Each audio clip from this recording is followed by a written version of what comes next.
Hello, my name is Laura Roelant, and welcome to my fifth book critique. The title of my featured text for this book critique is entitled Emmanuel's Dream, the true story of Emmanuel Ofosu Uboa. This is a story about an incredible boy who was born with a disability in his leg. It was greatly deformed, yet he defied the odds and expectations of all those around him that would have held him down from becoming something great, which he did and is. This fiery young boy overcame numerous challenges in his early life, yet triumphed because of his motivation to be great and more than others thought he could be. This is an inspiring story indeed. I chose to focus my lesson on this book because of the inspiring and hopeful message, as well as the fact that it addresses the presence and frequent reactions of children with disabilities, and I'm studying special education. These are the standards for the first lesson based on this book. For the first, based on Emmanuel's dream, starts with the students all having read the text and then engaging in a writing activity. They'll be given time to individually reflect upon the text and imagine what it would have been like to be a character within the story. And they'll be guided through this with a visual support.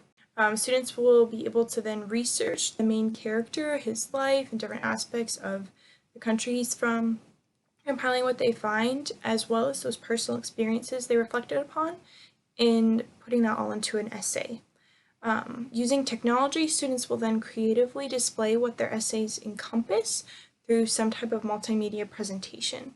Students will be given the challenge to share their papers in writing contests, possibly the community newspaper, to help bring awareness about individuals with disabilities and the importance of having hope even in darkness.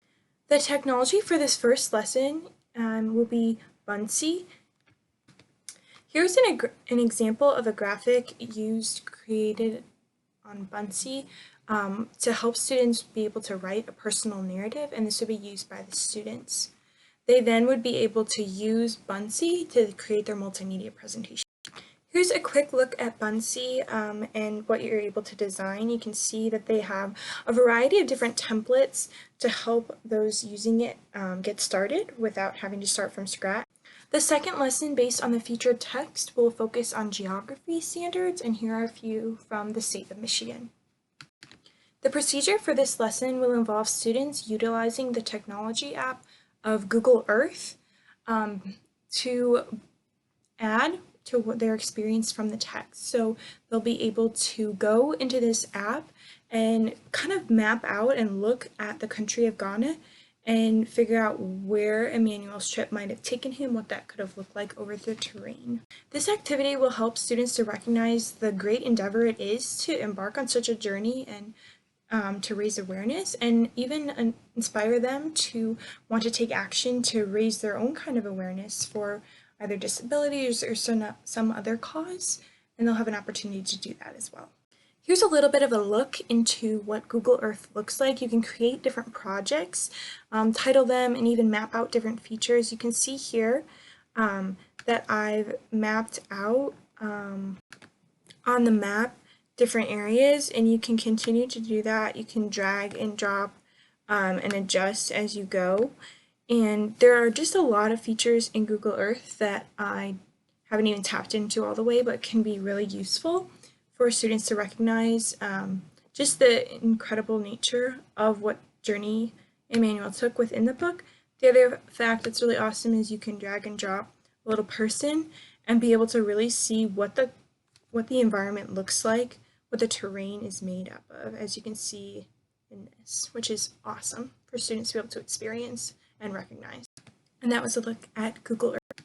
To take a quick look at our other text within this book critique, the first non-featured text is entitled The Hello Goodbye Window. It's a darling story about a sweet little girl and her narrative of spending time with her grandparents at their house. She recognizes the simplicity of life and how good it is, highlighting moments in particular that she shared around the Hello Goodbye Window.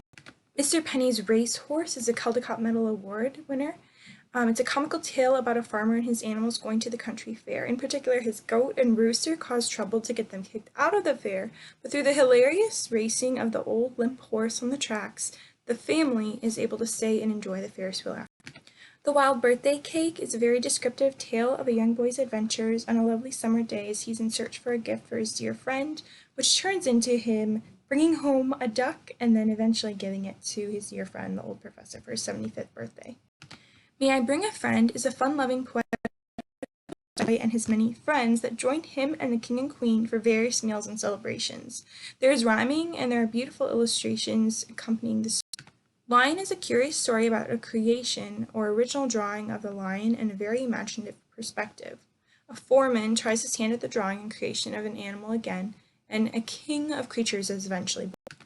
The Thanksgiving story recounts the typical tale of the pilgrims on their journey to the new land and how that goes for them.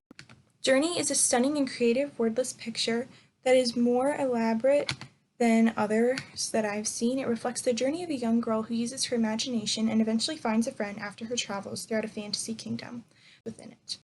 Thank you so much for watching my book critique.